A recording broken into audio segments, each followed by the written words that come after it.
అన్ని ప్రాబ్లమ్స్ ఉన్న వాళ్ళకి చెప్తున్నాను, ప్రతి ఒక్కరూ పాటించాల్సిందే. ఉదయం లెగిసి మొహం కడగగానే 2 గ్లాసులు మంచినీళ్ళు తాగండి. గంట గ్యాప్ తీసుకొని మళ్ళీ 2 గ్లాసులు మంచినీళ్ళు తాగండి. టిఫిన్ చేయడానికి ఒక హాఫ్ అన్ అవర్ ముందేమో జ్యూస్ తాగండి. అలాగే ఈవినింగ్ 4:30 కూడా ఒక జ్యూస్ తాగండి. Carrot beetroot juice. Carrot beetroot juice అనేది షుగర్ వాళ్ళు తప్ప మిగతా అందరూ తాగలిగేటువంటి జ్యూస్. అది యాంటీ ఆక్సిడెంట్స్ ఉంటాయి, విటమిన్స్, మినరల్స్, ఎంజైమ్స్ ఉంటాయి, డైటరీ ఫైబర్ ఉంటుంది, ఐరన్ కాంటెంట్ ఎక్కువ ఉంటుంది కదా, రక్తహీనత ఉంటే తాగమని చెప్తా ఉంటాం. కాబట్టి 4 క్యారెట్లు, ఒక బీట్రూట్ తీసుకొని ప్రాసెస్ చేసి నీళ్లు పోసి వడకట్టిన తర్వాత తేనె నిమ్మరసం వేసి తాగేసేయండి. రెండవ జ్యూస్ పుదీనా, కొత్తిమీర, తులసాకుల జ్యూస్. ఇది కూడా మీకు చాలాసార్లు వీడియోలో వస్తూ ఉంటుంది. చాలా అద్భుతంగా లేడీస్ సమస్యల్లో లేదా దీర్ఘకాలిక సమస్యల్లో, షుగర్ లాంటి ప్రాబ్లమ్స్ లో ఎంత అద్భుతంగానూ పనిచేస్తా ఉంది. ఇది పుదీనా, కొత్తిమీర ఎక్కువ ఉండాలి, తులసాకు తక్కువ ఉండాలండి. ఈ 3 కలిపి సుమారు ఇంత ఉండేలాగా చూడండి. మిక్సీలో వేసి గ్లాస్ నీళ్లు పోసేయండి. పోసి జ్యూస్ వేసి వడకట్టి పిప్పి తీసేసి తేనె నిమ్మరసం యాడ్ చేసి తాగండి. చిక్కగా చేయొద్దు. ఆకు ఇంత ఉంటే గ్లాస్ నీళ్లు పోయాలి. అంటే ఆ టేస్ట్ ఇష్టం లేక మాకు అది ఇష్టం లేదండి, తాగబుద్ధి కావడం లేదండి అనే పొజిషన్ వస్తుంది కదా అలవాటు లేక. ఆ పరిస్థితి ఏమవుద్దు, పలసగా చేయండి, కాస్త తేనె నిమ్మరసం యాడ్ చేయండి, టేస్ట్ గా ఉంటుంది. నెక్స్ట్ తౌడు జ్యూస్. బి కాంప్లెక్స్ లోపంతో బాధపడే వాళ్ళకి అద్భుతమైన మందు. మిల్లులో ఫ్రెష్ తౌడు తెచ్చుకోండి. తెచ్చి ఆ తౌడిని 3 స్పూన్లు గ్లాస్ నీళ్ళలో వేసి నైట్ అక్కడ పెట్టేసి పడుకోండి. తెల్లారు లేసిన తర్వాత అదంతా వడకట్టి గట్టిగా పిండి తీసేసి ఆ నీళ్లలో తేనె నిమ్మరసం యాడ్ చేసి తాగేసేయండి. ఓకేనా. నెక్స్ట్ మరొక జ్యూస్ పాలకూర, కరివేపాకు జ్యూస్. ఉప్పు నీళ్లలో కాసేపు ఉంచి కడిగి మాత్రమే ఆ పాలకూరని ప్రాసెస్ చేసుకోండి. దీనిలో కూడా అంతే, వడకట్టి పిప్పి తీసేసిన తర్వాత తేనె నిమ్మరసం యాడ్ చేసి తాగండి. మరొకటి చాలా మంచి జ్యూస్ ములగాకు జ్యూస్. ఈ ములగాకు, కరివేపాకు యాడ్ చేయొచ్చు. ఆ ములగాకు కూడా అంత ఉండేలాగా చూసి నీళ్లు పోసి జ్యూస్ చేసి వడకట్టి తేనె నిమ్మరసం యాడ్ చేసుకుని దీన్ని కూడా తాగండి. వీటిలో మీరు ఏ జ్యూస్ తాగుతారు మీ ఇష్టం. నెక్స్ట్ టిఫిన్ ఏం చేయాలనేది వస్తుంది. ఇంట్లో ఏం చేస్తారు తినండి. బయట హోటల్లో తినాలని ప్రయత్నం చేయకుండా, ఇంటికి కూడా హోటల్లో తెద్దామని ప్రయత్నం చేయకుండా శుభ్రంగా ఇంట్లో వాళ్ళు చేసిందన్న తినండి. వాళ్ళకి చేత కాకపోతే మీరన్నా ఇంట్లో చేయండి. అమ్మ చేసిన టిఫిన్ ఏం తిన్నా మనకు పెద్ద నష్టాలు రావడానికి అవకాశాలు ఏమీ లేవు. అయితే దాన్ని కూడా కాస్త శుభ్రంగా చేసేటువంటి పద్ధతి 2. ఒకటేమో నూనెలో వేసే చేసుకోవద్దు, ఇంట్లో చెయ్యరు. ఒకవేళ ఎప్పుడైనా పండగ తప్ప చేయరు, కానీ చేసే అలవాటు ఉంటే వాళ్ళు మానేయండి. పొట్టుపప్పుతోటే ఇడ్లీ చేయండి, గుండ్లతో చేయొద్దు. అవి బాగా పురుగు మంది వేసి ఉంటాయి. గుండ్లు అంత విషయం ఇంకోటి లేదు. కాబట్టి మినపగుండ్ల జోలికి వెళ్ళొద్దు, మినపప్పుతో చేసుకోండి. ప్రాసెస్ చేసేటప్పుడు పప్పు పిసికి కడిగి పారబోయొద్దు. సగం పొట్టు వెళ్ళిపోయిందంటే మిగతా కొంచెం ఉంచండి. నెక్స్ట్ చివరిలో ఇడ్లీ వేసే ముందు ఏం చేయాలి, 1-2 క్యారెట్లు తురిమి ఆ తురుము పిండిలో కలిపేసి ఇడ్లీ వేసేయండి. ఇప్పుడు ఫైబర్ పర్సెంటేజ్ కూడా బాగా యాడ్ అయింది. ఇలా colourful idli, valuable idli, tasty idli ఇలా చేయండి. ఈ ఒక్క ఫార్ములాని బేస్ చేసుకొని ఏ టిఫిన్ అయినా ఈ ఫార్ములాకు పెట్టేయండి. ఏదో పిండి కలుపుతున్నారు, ఈ పద్ధతిలోనే చేసేయండి. ఏముంది దాంట్లో, మామూలే కదా.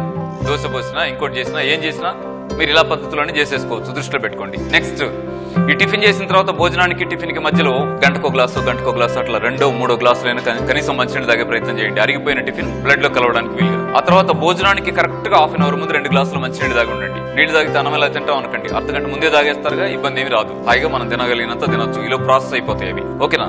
నెక్స్ట్ భోజనం ముగిసిన తర్వాత గంటన్నర గ్యాప్ తీసుకొని అక్కడి నుంచి సాయంత్రం వరకు ప్రతి గంట గ్లాస్ నీళ్లు మెయింటైన్ చేసుకోండి. భోజనంలో 50% కూర ఉండాలండి. మన అలవాటు ఏంటంటే కొంచెం కూర తక్కువ, అన్నం ఎక్కువ. మనం మొదటి నుంచి మన అలవాటు. జబ్బు తగ్గాలని కోరుకున్న వాడు ఖచ్చితంగా అలవాటుని మార్చాల్సిందే. అన్నం ఎంత పెట్టుకున్నారో కూర అంత ఉందా అన్నట్టుగా మీరు కూరను సెట్ చేసుకోండి. ఏ కూరగాయలు తినాలి అనే ప్రశ్న లేదు. ఏ కూరగాయలైనా మీకు నచ్చినవి ఏవైనా తినండి. ఆకుకూరలు కాస్త ఎక్కువ వాడితే మంచిది. కూర ఉండేప్పుడు ముఖ్యంగా గుర్తుంచుకోవాల్సింది ఉప్పు 50% తీసేయండి. ఇప్పుడు 1 స్పూనే వేస్తుంటే 1/2 స్పూన్ వేసుకోండి.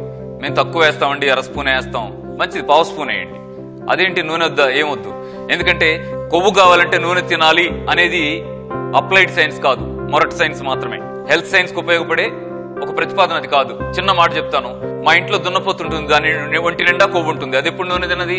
నేను రోజు నూనె తింటున్నాను, నన్ను చెక్ చేయండి. అంటే నూనె తింటే కొవ్వు వస్తుంది, మాంసం తింటే మాంసం వస్తుంది, ఐరన్ ఇనప్రజను పెట్టుకుని తింటే ఐరన్ వస్తుంది. అదేంటి?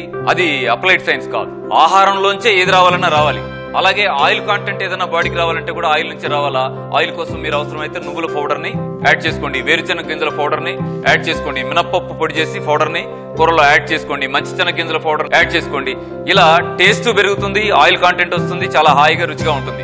ఇంకా టేస్ట్ గా అనిపించకపోతే కూర తినేప్పుడు ఉల్లిపాయ ముక్కలు, నిమ్మ ముక్కలు అక్కడ పెట్టుకొని ఆ టేస్ట్ ని కూడా సపోర్ట్ తీసుకోండి. చాలా హాయిగా తినొచ్చు. ఈ దృష్టిలో పెట్టుకోండి. ఇక నెక్స్ట్ తినకూడదు ఏమిటి అంటే గుడ్లు, మాంసము, చేపలు, పండు చింతపండు వాడద్దు. పాలు కూడా వాడద్దు. ఆ పాకెట్ పాలు అయితే అసలు ముట్టుకోవద్దు. గేదె పాలు ఏదైనా దొరికితే ఏమని చెప్పలేను, కానీ పాకెట్ పాలు దొరికైతే వెళ్ళకండి. ఒకటి. నెక్స్ట్ ఈ మాంసం తినొద్దు అనే దగ్గర సమస్య వస్తూ ఉంది. వేల సంవత్సరాలుగా తింటూ ఉంటే జబ్బులు రాలేదు కానీ మాంసం తింటే జబ్బులు వస్తాయంటారు ఏంటి? వేల సంవత్సరాలుగా తినేటువంటి మాంసాన్ని మేము కామెంట్ చేయడం లేదు. ఇప్పుడు మీరు కొట్లో కొనుక్కొచ్చుకునే మాంసం అది వేల సంవత్సరాల నుంచి మనాళ్ళు తిన్న మాంసం కాదు. వేల సంవత్సరాలు ఎందుకండి, మన నాన్న తిన్న మాంసం కూడా అది కాదు. కోడిని కోసుకొని ఉంటాడు, చేపలు తెచ్చుకొని ఉంటాడు, కానీ ఈ కోడిని కోసి ఉంటాడు. మీరు గుర్తు తెచ్చుకోండి.